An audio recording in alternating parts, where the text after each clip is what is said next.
안녕하십니까. 킹핀 정책 리서치 오승용입니다.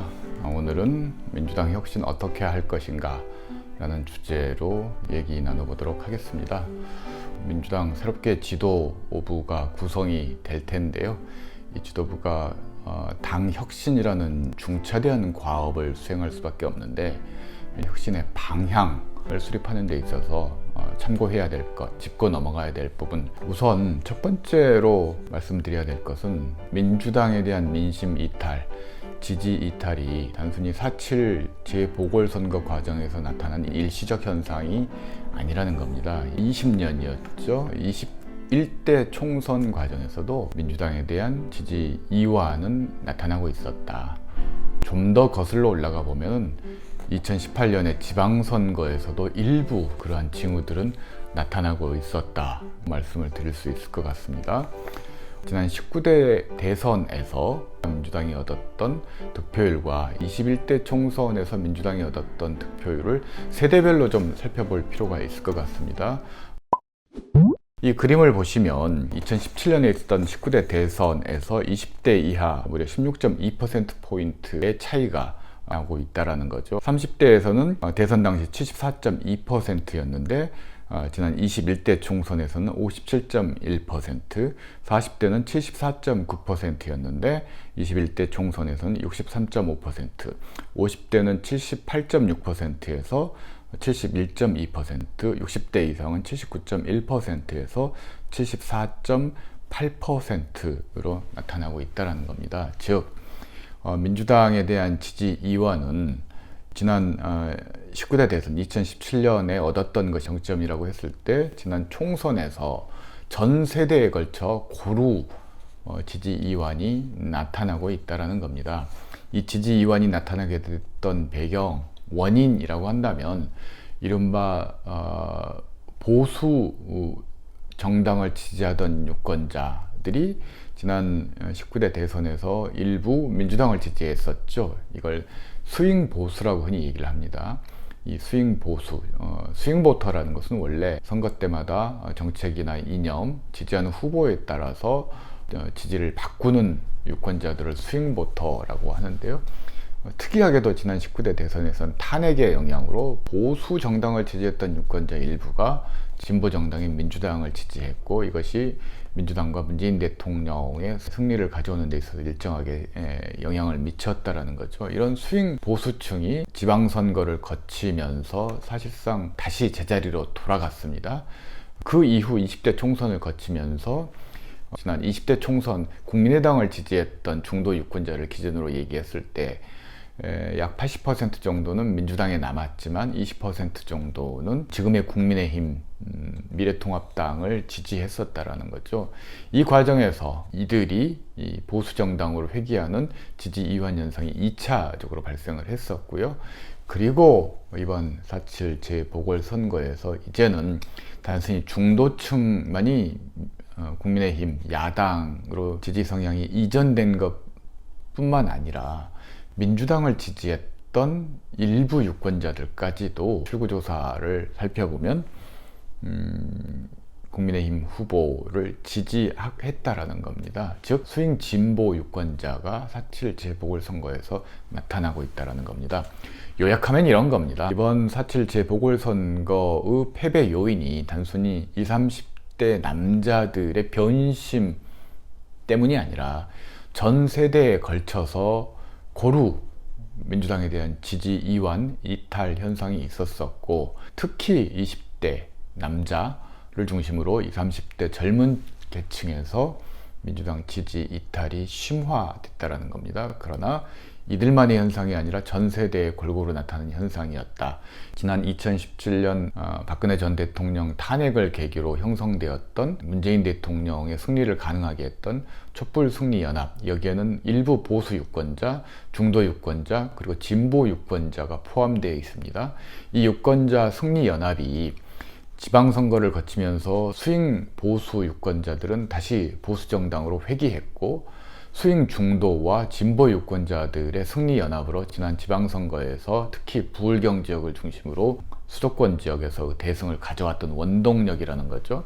근데 이러한 승리연합에 다시 균열이 발생하면서 지난 총선에서는 중도의 일부가 다시 보수 정당으로 가고 나머지가 진보 정당을 여전히 지지했다라는 겁니다. 소선거구 다수대표제라는 제도적인 효과 때문에, 제도적인 왜곡 효과 때문에 득표율 대비 의석을 지나치게 많이 얻어서 일종의 착시 현상을 만들어 놓았다라는 겁니다. 실제 야당과 민주당의 전국적인 득표율 격차를 따져보면 민주당이 근소하게 우위를 점하고 있었을 뿐이라는 거죠. 근데 이러한 촛불승리연합이 4.7 재보궐선거를 거치면서 완전히 붕괴됐다, 이렇게 말씀을 드릴 수 있을 것 같습니다. 이제는 단순히 민주당을 지지하지 않아 보수나 중도 유권자만 이탈한 게 아니라 두 가지 현상이 나타났습니다. 하나는 탈동원 현상이라고 합니다. 기존에 민주당을 지지했던 유권자들이 선거라는 공간에서 민주당을 지지하러 투표장으로 나가지 않는 현상을 지칭하는 것입니다.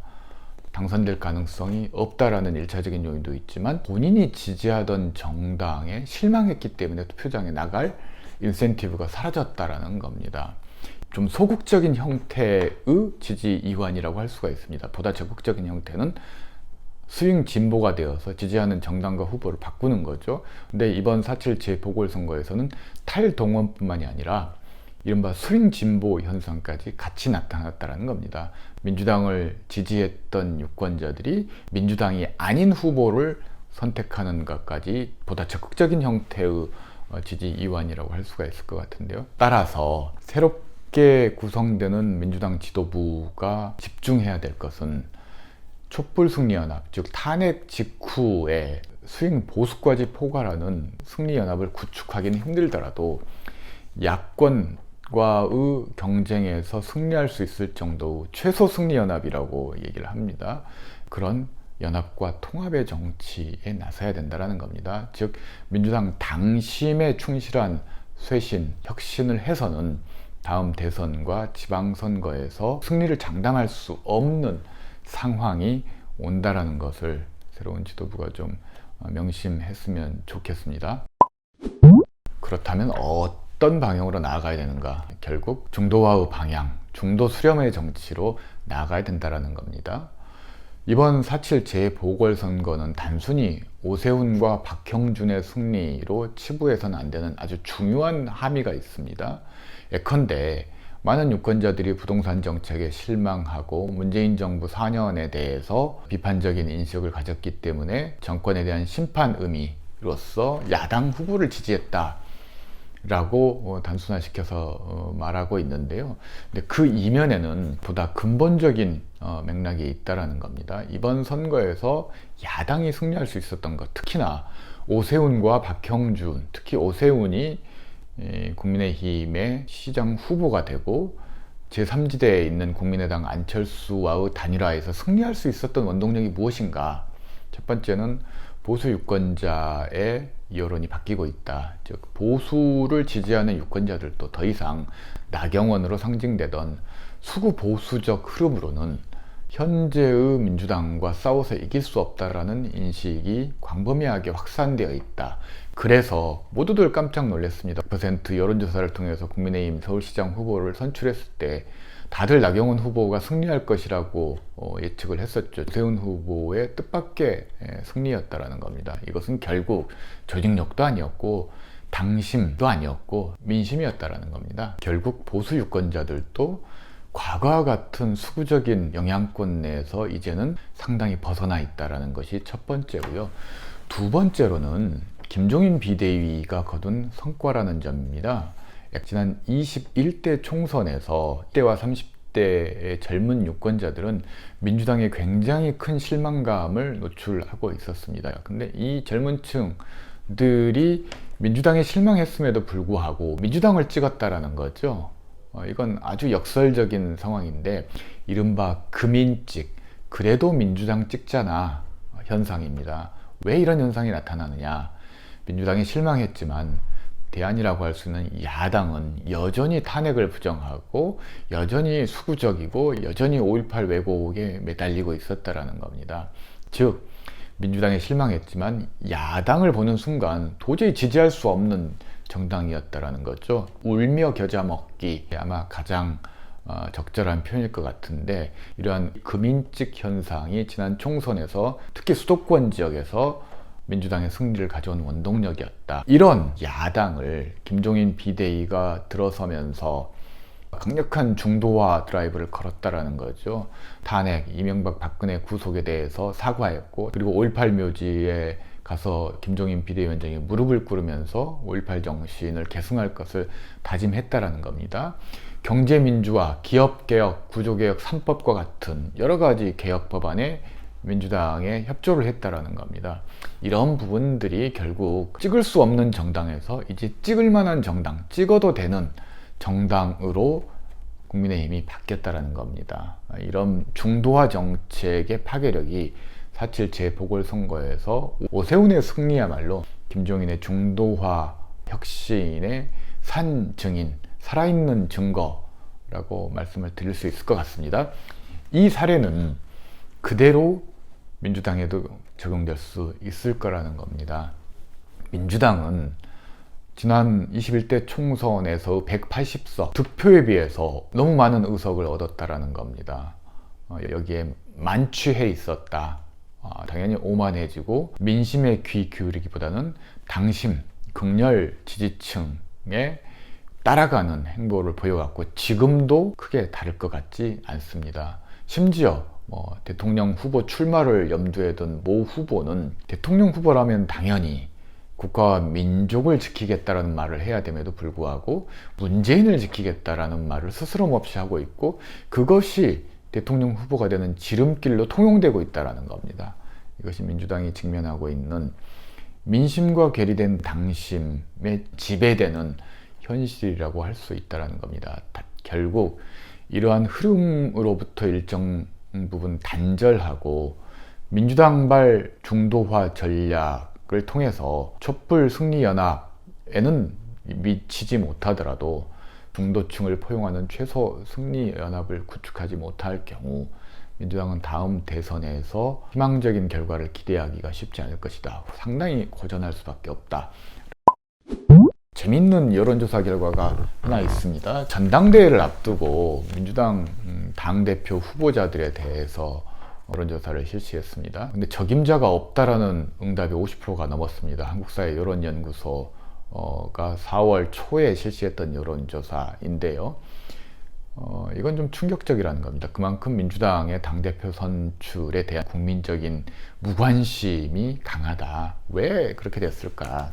모든 당대표 후보들이 이 선거 이후 민생정책에 대한 강조 얘기를 하고 있습니다. 그렇지만 민주당이 제가 보기엔 민생정책을 안 해서 국민의 심판, 외면을 받은 것이 아니라 국민이 원하는 민생정책이 아니었다는 거죠. 똑같은 민생정책이라 하더라도 우선순위가 다르다는 겁니다. 민주당과 청와대는 본인들이 하고 싶은 거 중심, 이른바 공급자 중심주의라고 얘기를 할 수 있겠죠. 정작 국민들은 보건의료라든지 일자리라든지 주택이라든지 이런 문제에 대해서, 교육 문제도 마찬가지입니다. 민주당은 우선순위에 두지 않았고 검찰개혁을 비롯해서 대북관계라든지 오히려 더 집중을 했다라는 겁니다. 즉 국민이 원하는 게 아니라 공급자, 정치인이, 위정자가 하고 싶은 것 중심으로 갔다라는 겁니다. 따라서 국민이 원하는 분야, 국민이 정말 가려워하는 분야에 대한 해결, 유능한 문제 해결 능력을 갖춘 지도부의 모습을 보고 싶다. 그런 부분에 있어서 기존에 추진했던 어떤 당론, 당의 정책 방향과 일부 미흡하거나 뒤떨어지는 수준이라 하더라도 국민의 눈높이에 맞춰서 개혁하고 변화를 주도해가는 그런 흐름들이 좀 필요할 것 같다. 이런 부분들을 관철시키기 위해서 당대표 선거 이후에 당 내부와 외부, 국정과 당내 어떤 민주주의와 관련된 다양한 혁신, 쇄신 요구들을 수용할 수 있는 혁신위원회 혹은 쇄신위원회를 출범시켜서 당 혁신과 쇄신을 전담하게 하는 것도 민주당에 필요한 일이다 라고 생각합니다. 오늘은 3가지 정도 민주당 새롭게 구성되는 지도부가 당 혁신과 관련해서 주목해야 될 것 짚어봤습니다. 여기까지 말씀드리겠습니다. 시청해 주셔서 감사합니다.